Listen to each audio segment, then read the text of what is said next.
Hello everyone, welcome back to my channel. My name is Leslie. This is a series of Frugal Thoughts, and today I wanted to share with you my story about my Aunt Lucille. My Aunt Lucille would have been 99 years old today. She was born on December 13th, 1922. Today she would have been 99. Today is the Feast of St. Lucy, and I guess back in those days you were named after whatever feast day you were born on. But that is my Aunt Lucille. I absolutely loved her. This was taken about 20 years ago. She was a wonderful person. I have a funny story to tell you, but she was also really the first person who started teaching me about frugality. She was very frugal, and we teased her about it in a nice way. She used to she had three children, three boys and a daughter. She lived in a 3-bedroom, 1.5-bathroom house.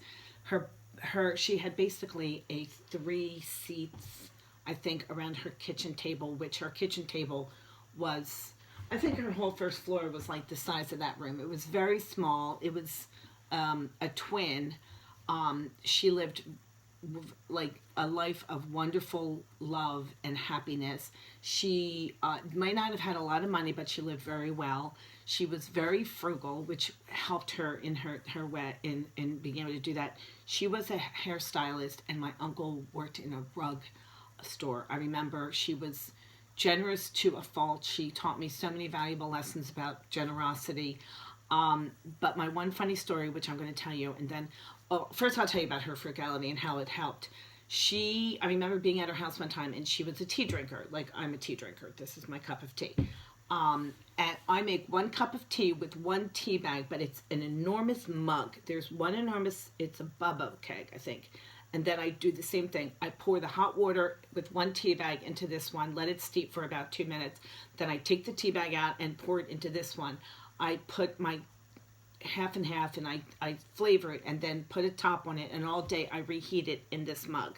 So I think about her every day when I'm doing that. So she would use 1 tea bag every day.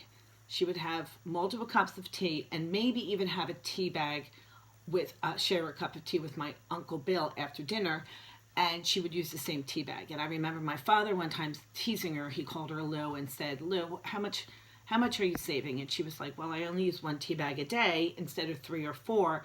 And he was like, "Oh, what's that save you in a year?"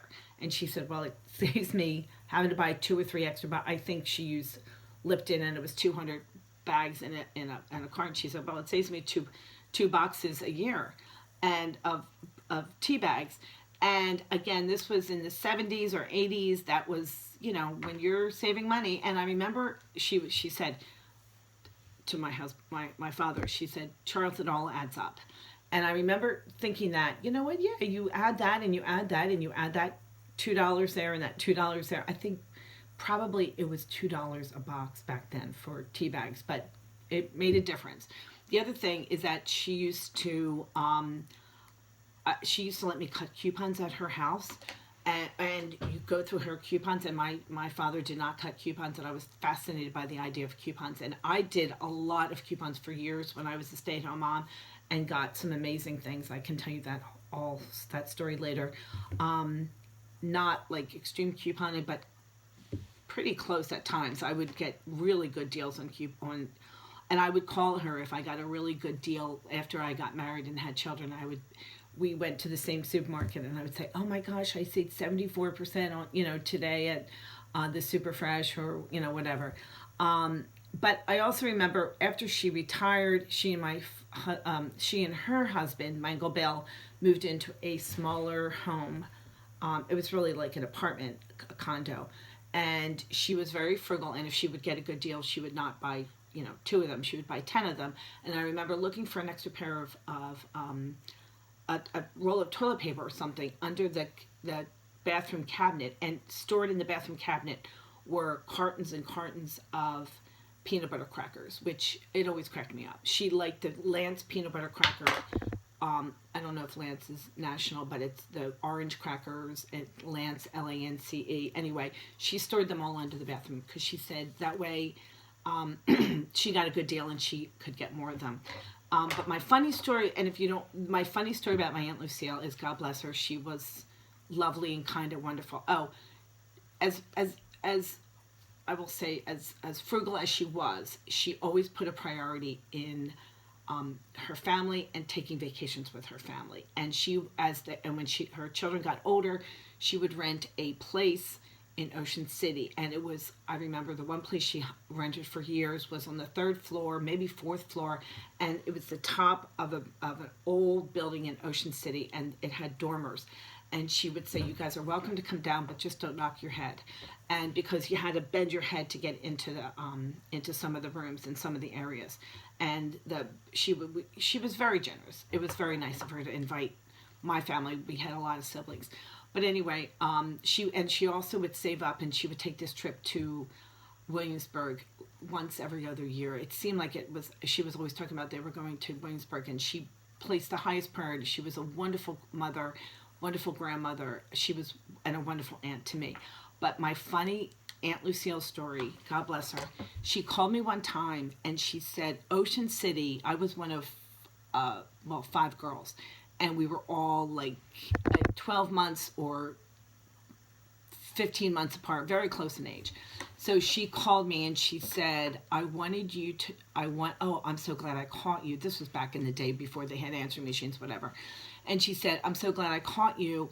I wanted to pass on the message that Ocean City is having a beauty contest, Miss Ocean City contest. And you guys should come down, and I really want Linda, who is my youngest sister rather, to enter it. I guess presumably because she was the pretty sister. And I remember saying to her, okay, I'll pass that message on to Linda. Aunt Lucille, I don't think she realized immediately that someone might take some mild offense at being told to pass the message on to your little sister that there's a beauty contest that you should join. And then she said to me afterwards, oh, and of course you can come too. And of course, it being my Aunt Lucille, we laughed about it, and I teased her about it, and she was the best. But anyway, on what would have been her 99th birthday, I want to give a shout out to one of the women who, persons who ever taught me about frugality. This is my Aunt Lucille. I absolutely adored her. And here it is. I miss her so much. I talk about her all the time, and she left quite a legacy, wonderful children, wonderful grandchildren who miss and love her very much. My name is Leslie. I just wanted to do that. That was obviously more of a personal nature, but I just wanted to share with you one of my frugal icons who I love so much. Thank you so much for watching my channel. Bye-bye now.